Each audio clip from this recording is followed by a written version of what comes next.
सभी साथियों को नमस्कार। करियर फर्स्ट चैनल पर आप सबका स्वागत है। डिक्टेशन लिखने के लिए तैयार रहें। अच्छा मैटर है, ध्यानपूर्वक लिखिए। Ready, start. राष्ट्रीय राजधानी क्षेत्र दिल्ली अद्वितीय स्थिति रखती है क्योंकि यह दिल्ली सरकार के साथ साथ केंद्र सरकार की भी है।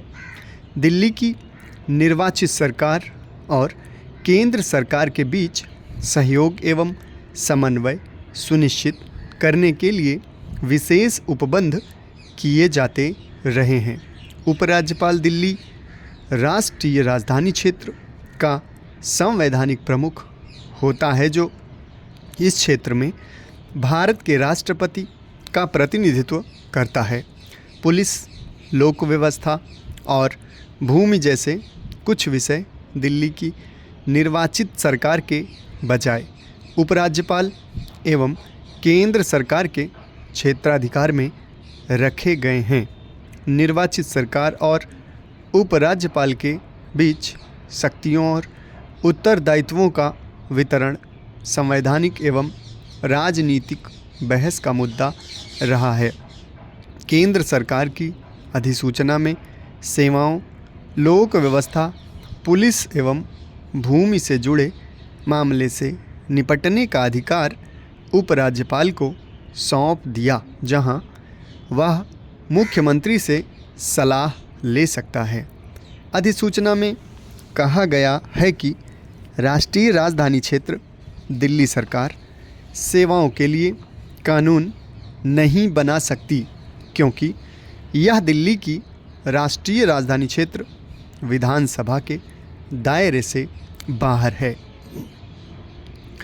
सर्वोच्च न्यायालय की संविधान पीठ ने राष्ट्रीय राजधानी क्षेत्र दिल्ली सरकार बनाम भारत सरकार संघ मामले में निर्णय दिया कि राष्ट्रीय राजधानी क्षेत्र दिल्ली के पास लोक व्यवस्था, पुलिस एवं भूमि से संबंधित मामलों को छोड़कर राष्ट्रीय राजधानी क्षेत्र में अन्य सभी प्रशासनिक सेवाओं का विधायी एवं कार्यकारी शक्ति प्राप्त है और ऐसे मामलों में उपराज्यपाल दिल्ली सरकार के निर्णयों को मानने के लिए बाध्य है।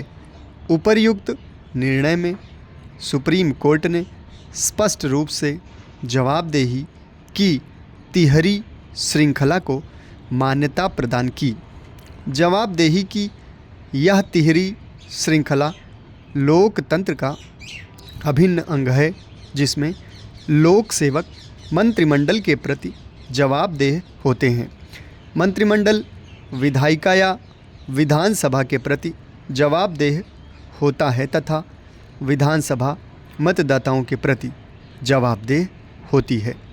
कोई भी कार्रवाई जो जवाबदेही की इस तिहरी श्रृंखला को तोड़ती है, बुनियादी रूप से प्रतिनिधि सरकार के मूल संवैधानिक सिद्धांत को कमज़ोर करती है, जो कि हमारे लोकतंत्र का आधार है। केंद्र सरकार ने शीर्ष अदालत के निर्णय को निष्प्रभावी करने के लिए राष्ट्रीय राजधानी क्षेत्र दिल्ली सरकार अध्यादेश जारी कर दिया। दिल्ली सरकार ने इस अध्यादेश को चुनौती देते हुए सर्वोच्च न्यायालय का दरवाज़ा खटखटाया, जिसने फिर अधिनिर्णय के लिए मामले को एक संवैधानिक पीठ के पास भेज दिया। दिल्ली के मुख्य सचिव के कार्यकाल में 6 माह के विस्तार का निर्णय केंद्र सरकार द्वारा इसी शक्ति का एक प्रयोग है। हाल ही में दिल्ली सरकार ने इस वर्ष फरवरी माह में राज्य में हुई सांप्रदायिक हिंसा से जुड़े मामले में लोक अभियोजकों को नियुक्त करने संबंधी दिल्ली पुलिस के प्रस्ताव को खारिज कर दिया था। दिल्ली सरकार ने उच्च न्यायालय और उच्चतम न्यायालय में सांप्रदायिक हिंसा से जुड़े मामलों की सुनवाई के लिए देश के सर्वश्रेष्ठ वकीलों का एक पैनल बनाने का निर्देश दिया है। समाप्त। धन्यवाद।